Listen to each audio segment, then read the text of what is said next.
કોઈ પણ વ્રત તહેવારમાં તમને પાચનમાં હળવું એવું ફરાળ મળી જાય, એ પણ વ્રતની સાંજ સમયે, તો ખૂબ મજા આવે. કારણ કે પાચનમાં હળવું ફરાળ દરેક વ્યક્તિની ઈચ્છા હોય છે.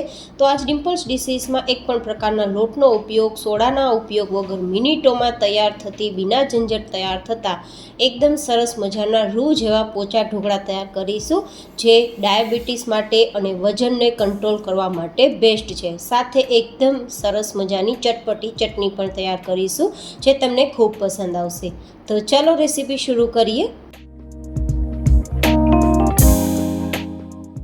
તો જેમના માટે આપણે અહીંયા સૌથી પહેલાં ચટણી તૈયાર કરીશું. તો ચટણી માટે 8 થી 10 નંગ જેટલા મરચાંને આપણે મિક્સરમાં લઈ લઈશું. તમે અહીંયા તીખાસ પ્રમાણે મરચાંનો ઉપયોગ કરી શકો છો. સાથે 2 ચમચી જેટલા ટોપરાનું છીણ. અહીંયા તમે મગફળીના દાણા અથવા તો કાજુ પણ ઉમેરી શકો છો, જો કે તે ખૂબ જ હેલ્ધી હોય છે અને એકદમ શક્તિશાળી હોય છે. સાથે 2 ચમચી જેટલું આપણે આદું ઉમેરીશું, જે પાચનમાં બેસ્ટ કામ કરશે. અને 2 ચમચી જેટલો લીંબુનો રસ ઉમેરીશું. તમે અહીંયા દહીંનો ઉપયોગ કરવો હોય તો દહીં પણ ઉમેરી શકો છો.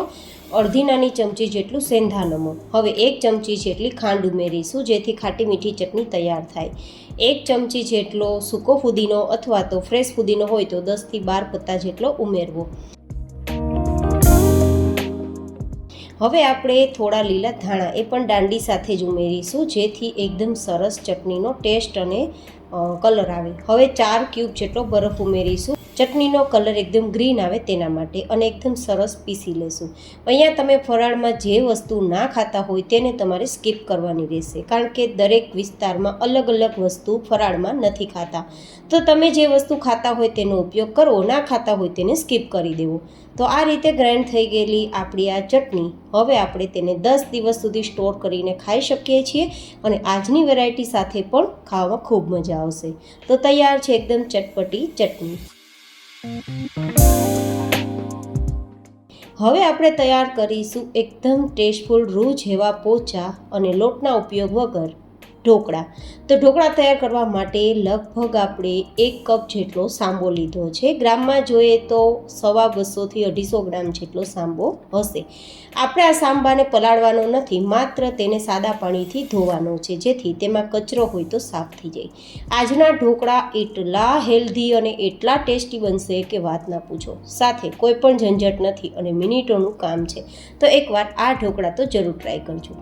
સાંબો ધોવાઈ ગયા બાદ સીધું ડિરેક્ટલી કડાઈમાં 1 ચમચી ઘીને ગરમ કરીશું. તમે જો ફરાળમાં તેલનો ઉપયોગ કરતા હોય તો તેલ પણ ઉમેરી શકો છો.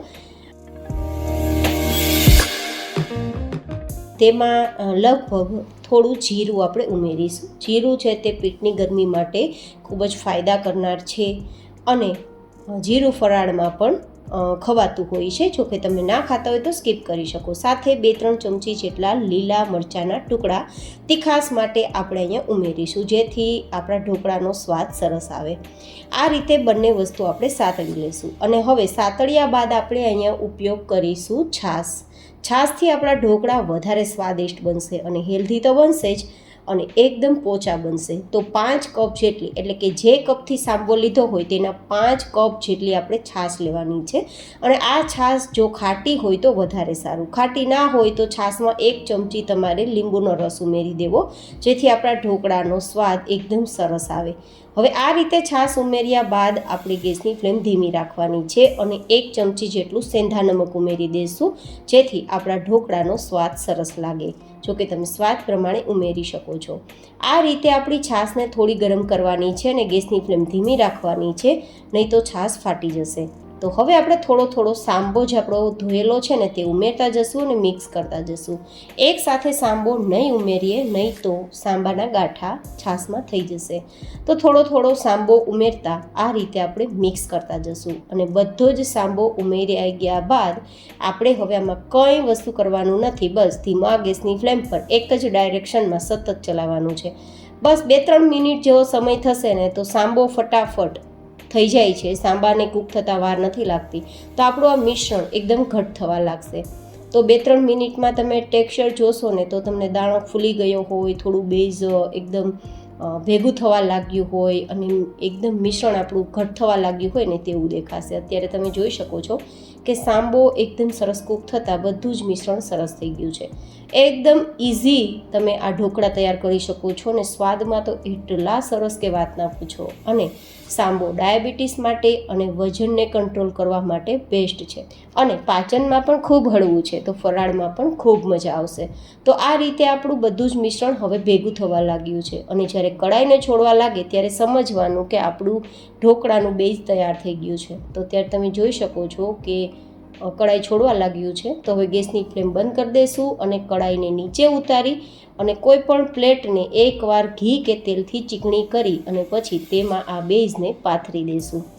આ રીતે ઢોકળા તૈયાર કરશો ને તો લોટ તૈયાર કરવાની કે પછી આથો આપવાની કે સોડા ઉમેરવાની કોઈ ઝંઝટ નહીં રહે અને હેલ્ધીની સાથે સાથે ટેસ્ટી પણ આ ઢોકળા તૈયાર થશે અને ગરમીમાં લાંબા સમય સુધી કિચનમાં ઊભું પણ નહીં રહેવું પડે અને તમારી કામ બિના ઝંઝટ તૈયાર થશે. તો હવે ઈચ્છા હોય તો ઉપરથી લાલ મરચું આપણે સ્પ્રિંકલ કરશું જેથી સારો લુક આવે. જો કે તમે ના ખાતા હોય ફરાળમાં લાલ મરચું તો સ્કીપ કરી શકો છો. અને પછી આપણે આ રીતે કટ કરી દઈશું અને થોડા ઠંડા થવા દઈશું. 1-2 મિનિટ જેવું ઠંડુ થઈ જાય પછી આ રીતે ડીમોલ્ડ કરશું ને તો ઝડપથી ડીમોલ્ડ થઈ જશે. તમે જોઈ શકો છો કે બિલકુલ તળિયામાં કે નીચેની પ્લેટમાં કે ચમચમાં ક્યાંય ચીપકતું નથી. મતલબ ઢોકળા એકદમ સરસ તૈયાર થયા છે ને વજન ઉતારતી વ્યક્તિ પણ પેટ ભરીને ખાઈ શકશે, ડાયાબિટીસની વ્યક્તિ પણ પેટ ભરીને ખાઈ શકશે અને પાચનમાં એટલું હળવું ફરાળ છે કે ફરાળમાં પણ તમને ખૂબ મજા આવશે. આ રીતે જુઓ તમે ઢોકળાનો કલર એકદમ વ્હાઈટ છે અને દબાવતા એકદમ ઉઠીને ઉપર આવે છે. મતલબ એકદમ સ્પંજી ઢોકળા તૈયાર થયા છે અને ખાવામાં રૂ જેવા પોચા છે જેથી દાંત વગરની વ્યક્તિને પણ ખૂબ પસંદ આવશે. તો તૈયાર કરેલ ચટપટી ચટણી સાથે આપણે ઢોકળાને સર્વ કરી લઈશું. તો તમને કેવા લાગ્યા ઇન્સ્ટન્ટ અને ઇઝી નવી રીતે ઢોકળા તૈયાર કરવાની રીત મને તમે કોમેન્ટમાં ફીડબેક જરૂર શેર કરજો. ફરી મળીશું એક નવી જ એન્ડ હેલ્ધી રેસીપી સાથે. ત્યાં સુધી stay healthy and stay happy.